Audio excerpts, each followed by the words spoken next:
Salut à toutes et à tous, comment allez-vous? J'espère que vous allez super bien. Donc aujourd'hui, on se retrouve pour la suite du tutoriel.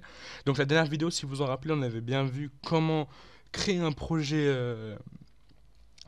Laravel. Donc aujourd'hui, c'est l'épisode 3. On va voir comment est structuré notre petit notre petit Laravel. Donc tout d'abord, on va l'ouvrir avec notre IDE, on va faire create, voilà. Donc il n'est pas vide, on s'en fout, on va le faire. Donc je tiens à préciser aussi qu'à chaque vidéo, on aura un nouveau. On va mettre un GitHub sur. Je vais mettre un GitHub open source pour tout le monde. Et je vais le mettre en description. Je pense que ce que je vais faire, et dans chaque vidéo, je vais tout simplement permettre. Je vais faire un commit et je vais push à chaque fois, chaque vidéo. Et à chaque vidéo, je vais écrire épisode 1 sera le commit du jour, épisode 2 sera le commit du jour, épisode 3 sera le commit du jour, etc. Et ça commencera comme ça. Je pense que c'est l'une des meilleures solutions à faire. Du coup, voilà. Donc ici, là, on se retrouve bien sur Laravel. Donc on a notre petit dossier. Donc voilà. Une fois qu'on est là, donc on voit qu'on a tout ça là. Donc on a le dossier app. Donc le dossier app, je tiens à vous préciser maintenant, tout ce qui est là, c'est pour nous. C'est fait pour nous en gros. C'est l'application Laravel en elle-soi. C'est en gros c'est notre application à nous qu'on va on va tout toucher dedans, d'accord. Donc on a l'option pour les consoles, pour les exceptions pour gérer les erreurs. Ici on a tout ce qui est HTTP. Là on a les contrôleurs. Donc les contrôleurs c'est un respect simplement modèle view contrôleur, voilà. Donc on a les middleware pour faire des vérifications. Ensuite, on a le provider, service provider. En gros, c'est tout simplement ce qui va nous permettre d'avoir certaines options. Ici, on a les modèles. Donc, à la racine du dossier app, on a les modèles. Donc là, on a le modèle user qui va permettre de gérer les utilisateurs. Voilà, donc c'est. Bref, pour l'instant, c'est que ça.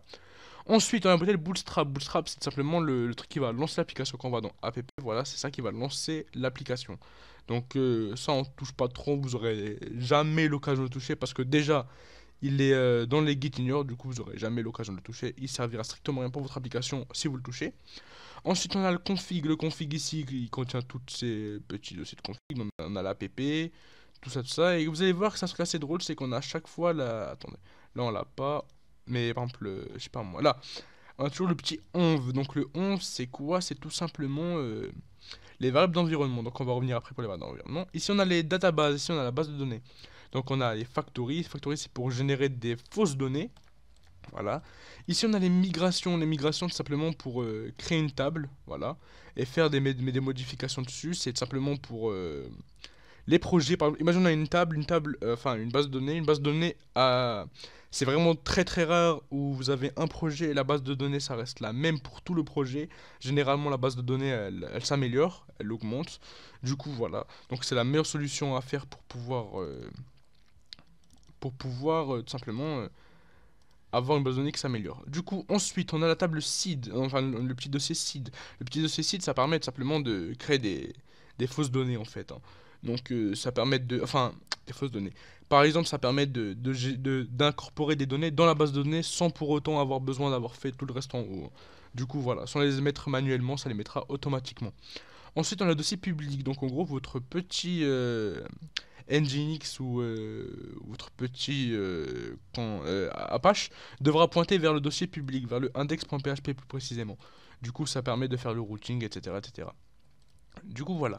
Ensuite, on a le dossier ressources. Donc, dans le dossier ressources, on a le dossier asset. Asset, ça permet de contenir tous les JS et tout le tralala pour les gens qui utilisent Vue.js, tout simplement. Ensuite, on a le petit dossier langue. Donc, le petit dossier langue, il permet d'avoir simplement les langues de chaque de langue. Pour faire l'internationalisation, il faut vous voir avec le fichier langue. Du coup, voilà, vous avez qu'à faire FR ou CH pour Chine, etc., etc. Donc, voilà. Ensuite, on a le petit dossier views. Donc, le petit dossier views qui contient simplement notre petite vue qui est juste celle-là. Voilà. Donc, si vous voulez voir un rapide coup d'œil, il vous suffit de l'ouvrir et de modifier quelque chose, je sais pas moi, je suis ici, salut, voilà, on revient là, on actualise, voilà, le salut c'est modifié, il est juste là. Du coup on va remettre comme c'était, voilà. Du coup on ferme ça. Donc ensuite on a le petit route. Donc le dossier route ça va permettre tout simplement d'avoir les routes de notre application. Là c'est ce qui concerne l'API, parce que oui Laravel incorpore en lui-même un système d'API. En gros il peut gérer les API, que ce soit avec OAuth, OAuth 2.0 ou avec un SAMS token, il gère tout Laravel. Du coup, si on va juste ici, voilà. Ça, c'est ce qui concerne l'API. Donc, l'API, voilà. Pour l'instant, il n'y a que cette route-là, donc elle sert strictement à rien, voilà. Ensuite, On a le petit channel. Donc le channel, c'est simplement pour... j'en ai aucune idée d'ailleurs. Franchement, j'en ai aucune idée. J'ai jamais eu l'occasion de le tester. Mais bon, si on a un tutoriel à faire, on devra le tester. Bon, on le testera, on le fera, c'est pas un problème. On a le console. Le console, c'est simplement pour créer des applications console. Et ensuite, on a le web. Donc le web, c'est le plus important. C'est là où on va pouvoir mettre notre petit code. Donc ici, là, comme vous pouvez le voir, on a bien le root, deux petits points get. Là, c'est l'URL et là, c'est function et là, c'est welcome.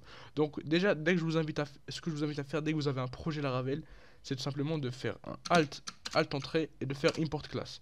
Il vous demande quelle classe à importer, vous sélectionnez façade root, voilà. C'est tout simplement pour avoir l'autocomplétion, d'accord? Donc si on fait un root maintenant, deux points, hop là, on a tout ce qu'il nous faut.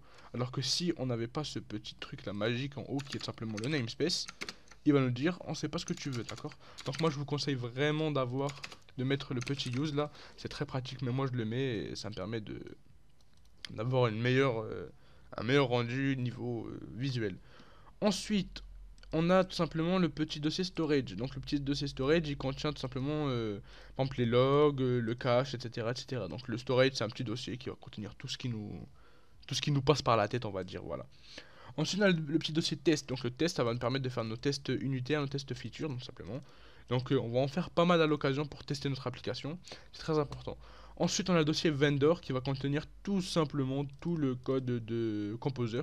Donc toutes les applications que Laravel utilise, toutes les dépendances qu'il utilise seront dans le petit dossier 11. Ensuite, on a le petit dossier dans le dossier vendor, pardon. Ensuite, on a le petit dossier .env. Donc, si on l'ouvre, le petit dossier .env, il contient le code de notre application. En gros, tout ça là, c'est la sorte de configuration de notre application.